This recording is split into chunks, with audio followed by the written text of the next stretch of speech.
Here's a question that I maybe should have asked earlier in a series about period pain. Why do we even get periods?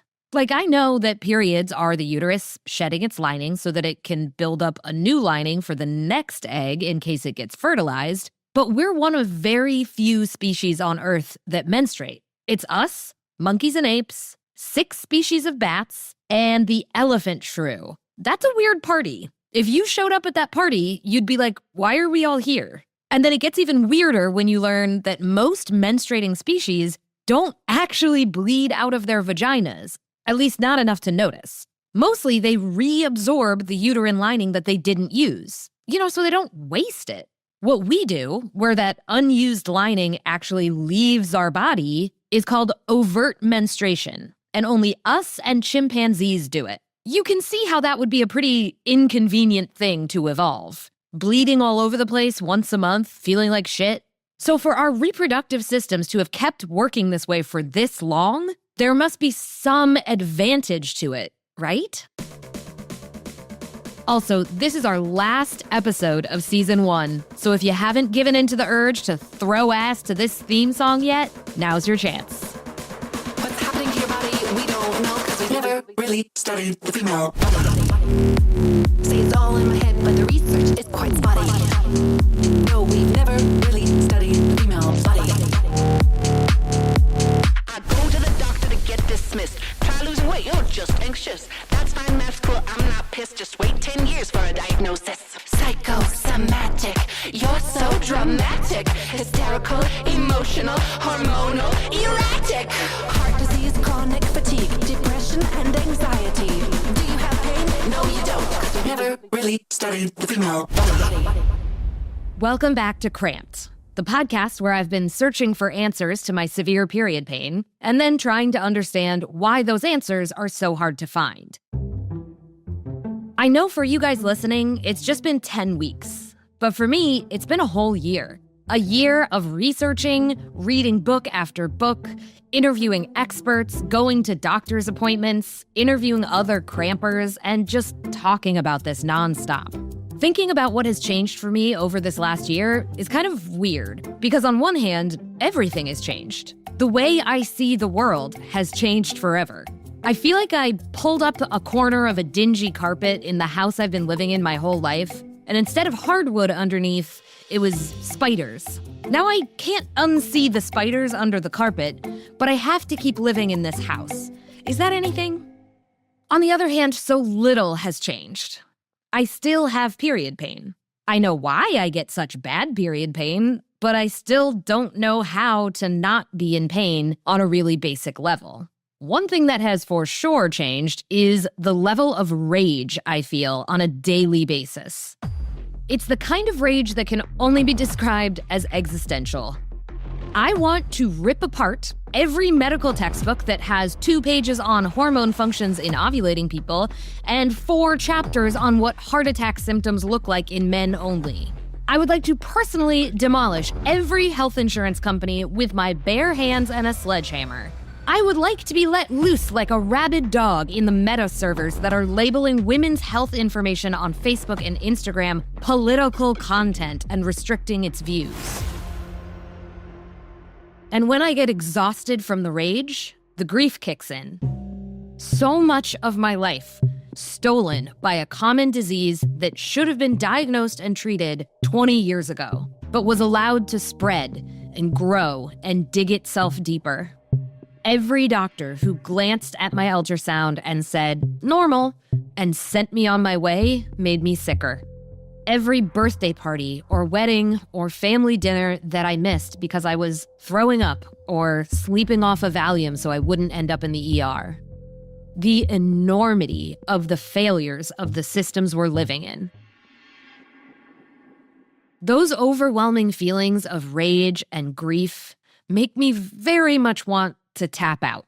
And I don't even totally understand what I mean when I say tap out. Maybe go live in the woods and not interact with the world anymore? Maybe move to Sweden or somewhere where their systems at least seem somewhat more interested in providing adequate healthcare to people with uteruses? Or maybe just tapping out of having my period at all. Just skipping the whole experience of a period and all the trouble of having to navigate this spider house. Not having a period would at least make it much easier to ignore the spiders. Many people use continuous birth control to not have a period, using hormonal birth control pills without a week-long break where you get a withdrawal bleed, or having a hormonal IUD implanted that has enough hormones to flatline your natural hormone fluctuations so you don't get a period. And using hormonal birth control is a personal and individual choice that everyone has to make for their own unique situation. And I am not saying that there is anything wrong with anyone making that choice for any reason they choose to. But I've been kind of scaring myself with how tempted I am to get on some form of continuous birth control just to avoid having to navigate our medical and insurance system while having a period. So I wanted to ask an expert the big, basic question that's kind of behind all the other questions I've been asking this season. Why do we even get periods? I know it's medically safe to skip them with birth control. At least that's according to the research they've actually done so far. But is there a good reason to keep having them? Could they be benefiting me in a way that I'm not aware of? To answer all these big picture, evolutionary questions about periods, I needed an expert with a long view. So I called up Kate Clancy, a professor of anthropology at the University of Illinois and author of the book Period. What does it mean to be an anthropologist that studies menstruation? As a biological anthropologist, in my case, what it means is that I'm really curious about the various environmental stressors that produce variation in how we experience menstruation, how we experience our ovarian hormones, and just how we experience our menstrual cycle. So I just want to ask you the question, why do we menstruate? I think there's a couple reasons for it, and this is one of the things. Like a true scientist, Kate Clancy gave me an extremely thorough and nuanced explanation, which took 15 minutes. So I'll just play you me trying to sum it up and making sure I'm getting it right, and then we can get on to the good stuff. Why this matters. Over the course of our evolution, we had to develop really strong immune systems. But those immune systems could make it harder to get pregnant because they would attack these tiny clumps of cells that had different DNA from us, and then the embryo wouldn't get a chance to grow. For that embryo to have a shot at developing, we needed a really lush, thick endometrium to build up so that the embryo would have nourishment and something to hold on to before it implanted in the uterine wall, and we could, continue the species. But when there isn't an embryo, suddenly we have to get rid of all that nice, lush uterine lining, and the most efficient way to do that is to just bleed it out. Okay, the immune system tie-in is something I did not know, but it seems like, as per usual, most of the interest from science in menstrual evolution just stopped there. What people usually say is, therefore, menstruation itself, not that important. Who cares? It's this byproduct of endometrial cycling. And I actually think that's not quite right. And there's sort of two other more recent ideas around this that I think are really valuable, two recent and related ideas. So one is the idea that this cycling is also a form of practice. All of that tissue remodeling is actually a type of preconditioning to help the body practice and get better at making the endometrium. We have this sort of indirect evidence through what we know of preeclampsia. Preeclampsia is a serious pregnancy condition where your blood pressure gets way too high. We don't know exactly why this happens, but doctors have found that it's more common in people who get pregnant very young or people having their first pregnancy. One potential cause of preeclampsia is that the embryo hasn't implanted deep enough into the endometrium. Basically, that it's a bad connection. And since people who get pregnant younger haven't had as many menstrual cycles, there's a theory that we need that practice of building good endometrial linings in order to make that connection good. We think it's because that practice hasn't led to a sufficient enough endometrium so that the embryo can get in there, get deep enough, get everything it needs, and it's sort of like the way it embeds and then the way the placenta is formed is not as deep as we'd like. So there's this practice element to it. Yeah, that's cool. What's the other idea? The other thing is that menses itself has healing properties. So I think some of this idea that menstruation is just waste and just this stuff you get rid of came at a time when nobody was actually measuring menstrual effluent or actually looking at like, what is this stuff made of? They're just like, ew, blood, and that was it. Right. And it actually is full of all sorts of stuff. It's full of healing factors. This healing element of menstruation is probably part of the process of endometrial cycling. So one of the things people don't realize is that as your endometrium is sort of coming off during menses, if you think about the inside of your uterus, if you're trying to visualize it, like the inside of a ball you've coated, now it doesn't all just like pop off and fall out at the same time. Right. It comes off over a period of days. And folks who've studied this have shown that it kind of comes off like in a circle all the way around. And as it's starting to come off, kind of like a wound is being created as it's falling off. By day 2, the stuff that had fallen off 2 days ago is now repairing. And what is leading to it repairing so that it may start regrowing soon? The menstrual fluid itself. Before it leaves your body, it's hanging out in your uterus. And it's the healing properties from menstrual blood that is actually leading to the healing that helps you with the next cycle. So it's actually contributing positively to your next menstrual cycle. It's built-in cleanup. Yeah. And people have done wound healing studies. They've tried to replicate like what's the same stuff in menstrual blood. Can we make a wound repair model with what's in menstrual blood? We can learn so much from menstrual blood and its healing cytokines and all of the cool things it's able to do to help the endometrium heal. And that in turn can actually help us with a lot of tissue remodeling, inflammation, wound repair problems that we've been trying to solve in clinical medicine and bioengineering for decades. Okay, so there might be some actual benefits to this menstruation thing. But how could period pain possibly fit into this evolutionary model? I asked Kate Clancy if 90% of menstruating people experience some kind of pain with menstruation, what could possibly be the evolutionary benefit of that? The thing that stinks about evolution is it doesn't really care about your feelings. And it is not about design or optimization. So there is nothing in any of our systems that are particularly elegant when you actually pay attention to how our bodies work, where you're like, really? That's how it works? This seems like a terrible idea. You look at human childbirth too, like, wow, that seems like a terrible idea. There are different environmental contexts that might make menstrual pain a bit more likely. Doesn't mean there's anything we can necessarily do about it. That's not to like blame those of us who do have it. I'm definitely one of those people. I experience pain with menstruation. The problem is that at least one of the things that probably causes that pain, when we're not talking about fibroids or endometriosis, but plain old off-the-shelf dysmenorrhea, which most of us still have, even if we don't have endo, that's mostly from inflammation.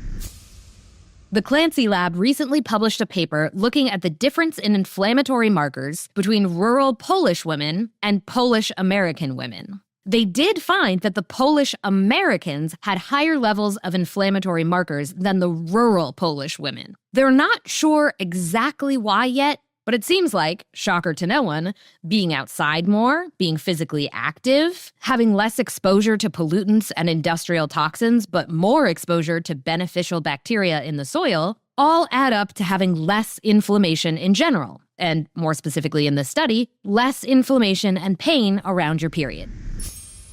So not just how you're living today, but how you've lived your whole life might in some ways sort of create a different range of possibility for how your body's going to respond to menstruation.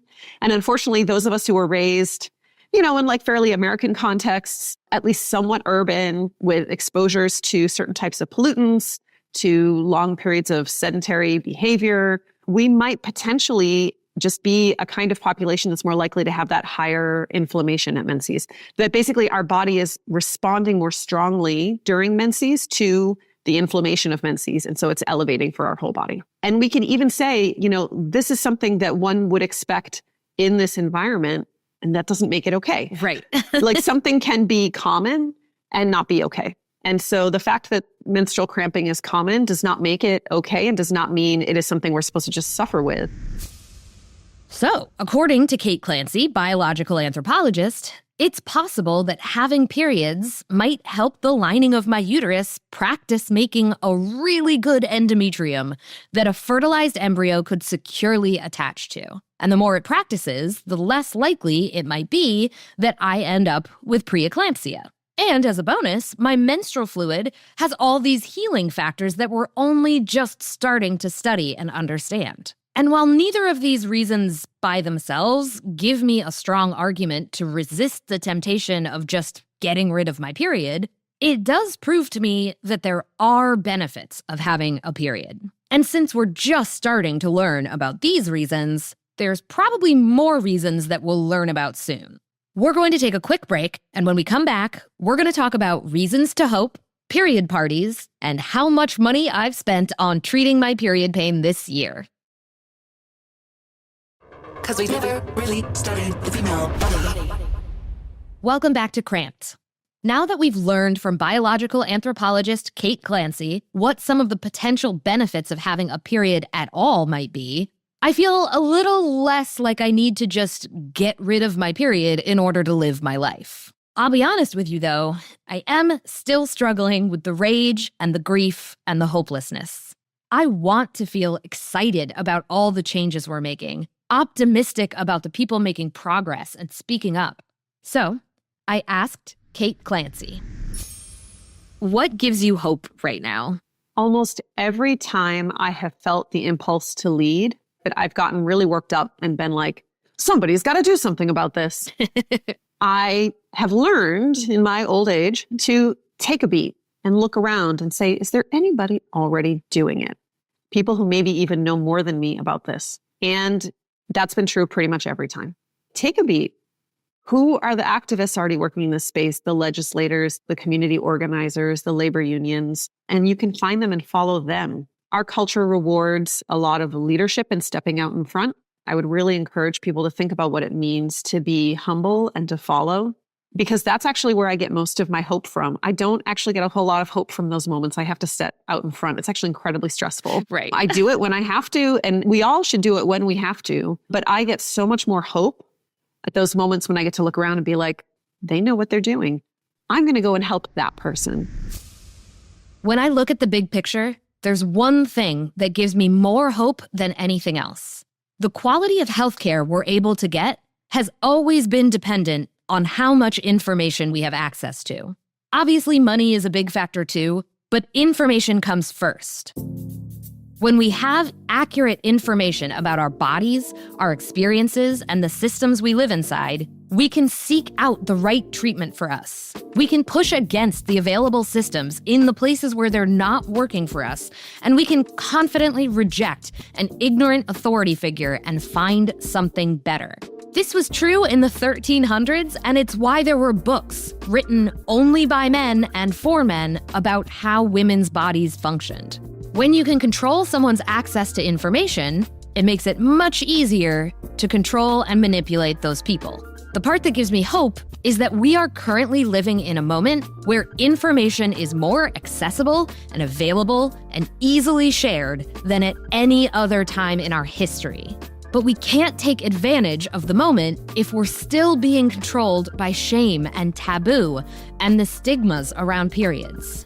I realized that even though I've been making this podcast for a year and talking about the podcast and its subject matter to everybody I've met this year, I've still been doing most of my research and processing and feeling by myself. And even though I'm sharing this information with you here on the podcast, there are lots of ways to share information. And also, I still don't know everything, as hard as I am trying. So I thought I'd try another way. I picked a random weeknight to have a bunch of friends with uteruses over to my house to talk about anything on our minds when it came to our hormones, periods, uteruses, whatever. I invited about 25 people, some people I knew very well, and some people I'd only met a couple of times. Most people didn't know each other. About 12 people ended up coming, and I put out some easy snacks and drinks, and we eventually settled into a circle. People seemed excited, but also a little nervous, or at least unsure of what to expect or how to be in this room. I suggested we start by just going around and sharing what's up with each of our situations, as much or as little as each person wanted to share. It started briefly and politely. I also had really bad periods. Like, I remember being 11 and being like, what is this? I would rather not.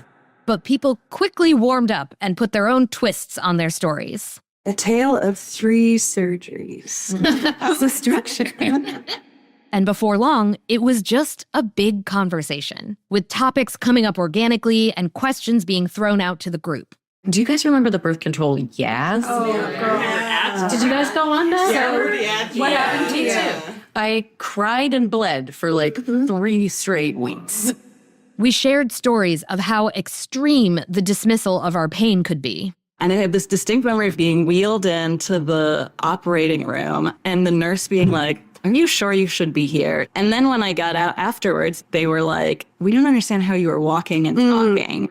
We compared notes on where and how to get IUD insertions with anesthesia. I was like, this is worth it to not get pregnant, et cetera, et cetera. And they were like, do you want the shot? And I was like, what is the shot? What state were you in? Here. In California? Yeah.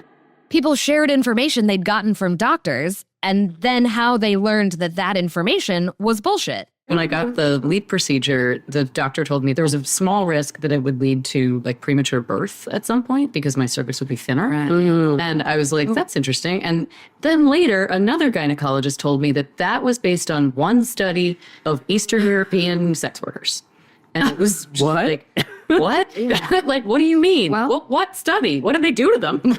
We shared what approaches had worked for us. Pelvic floor therapy.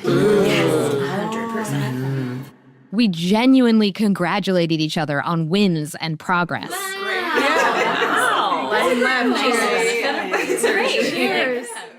And we shared our rage and frustration at the indignity of what we had to do at times to get care. It is fucking rage inducing because there's no right way to deal with this. There's no like right way to behave. After we had talked for 2 hours and felt like we'd barely scratched the surface of all the things we wanted to talk about, I ended the official conversation and we drank wine and hung out for another 2 hours. We agreed to have another one soon. After everyone left, I felt lighter. The rage was quieter. The hopelessness was a pothole instead of a bottomless pit. I tell you what, that Dr. Laura Payne from the band, who did the study about group talk therapy for people with severe dysmenorrhea, she's onto something. After this period party, this hormone yap session, this airing of grievances, I don't feel the urge to tap out quite so strongly. So, since I'm going to be dealing with periods for at least the next 15 years probably, I want to update you on how I've been trying to manage my period pain. As I'm recording this, it's been about 6 months since my endometriosis diagnosis. To date, I have spent about $10,000 out of pocket on tests, treatments, medications, and supplements for my endo. I've had pelvic floor physical therapy, I've worked with an integrative nutritionist to heal my gut issues that the endo had been causing, and I've been taking some supplements she recommended to help with hormone regulation. I've also started meditating and trying to have more boundaries around work to calm down my nervous system and hopefully lower inflammation. I have had an almost completely pain-free period. And I've also had to take Valium some months to avoid going to the ER for death cramps. It's hard to tell whether the things I'm doing are effective. I have to constantly remind myself that it's not linear, and it's not as simple as do this and your pain will be fixed. I'm still not sure if I'm going to get excision surgery. I'm spending a lot of time on endometriosis communities on Reddit and talking to friends who have experience managing endo. More than anything, I'm learning that there is no one-size-fits-all treatment for endometriosis or for any of the causes of severe period pain. Our medical system treats bodies like machinery. Doctors specialize in one part. They want to treat that one part and then send you to somebody else if your problem extends to more than just that one part. The problem is that our bodies don't work like machines. We're more like forests or oceans, if that's not too 90s environmentalist coded. Our bodies host ecosystems of other living creatures that affect huge aspects of our experience. Remember the vaginal microbiome that we talked about in episode 4? And we're not just machine parts. We're processes. We're going through every day writing waves of hormones, neurotransmitters, gene expressions, and electrochemical signals. And we still know so little about how it all works together and how each thing affects the others. We don't know nothing, And it's important that we keep trying to understand it better and to try to find ways to help when people are suffering. But I no longer think medicine knows more about my body than I do. I'll certainly keep going to doctors and getting help with my parts, but what they tell me, what they say with authority, will never again make me question what I know about my own body and how it's working. And I'm going to try to take more leaps. For example, I really, really don't enjoy meditating. It goes against everything that feels good to me. Being active, productive, taking in new things, being social, having projects. But after learning from Dr. Orbuch, the endometriosis specialist, how the chronic inflammation from endometriosis ramps up the nervous system, which in turn produces more cortisol, which has to be made out of my progesterone, thank you, Dr. Viali, the hormone expert, and that leads to too much estrogen being left in my system, which in turn exacerbates my endometriosis, which leads to more inflammation, so on and so on. And I learned that an effective way to interrupt this spiral of doom was meditating. It's free and I can just do it in my house. I started with 5 minutes. That's all I could do before I started twitching. Months later, and I am up to 8 minutes. Am I going to a meditation retreat anytime soon? No. But even just 8 minutes a few days a week has helped. Just a few minutes of letting everything go and just breathing.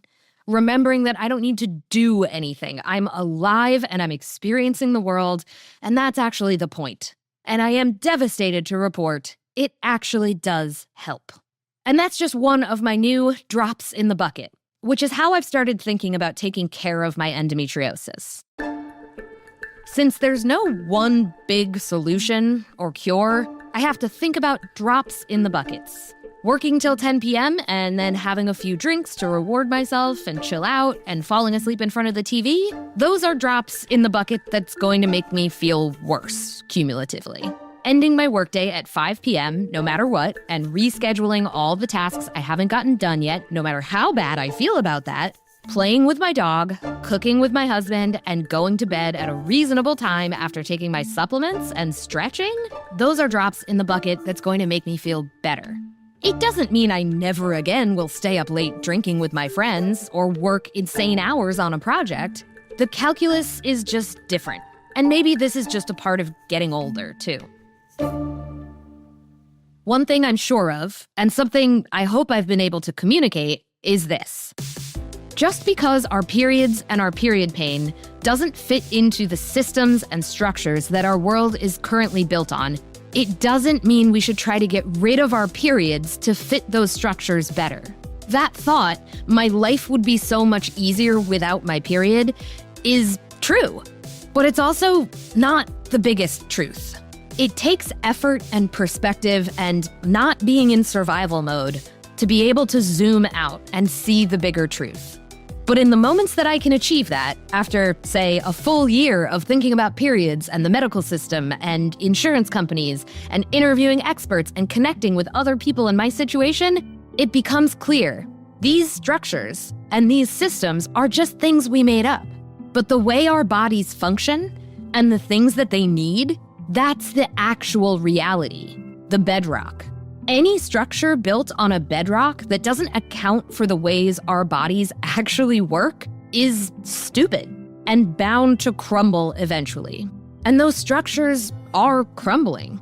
I think we're living through that, and it sucks. And people are dying and suffering and being neglected while this not good enough system crumbles, which is horrible.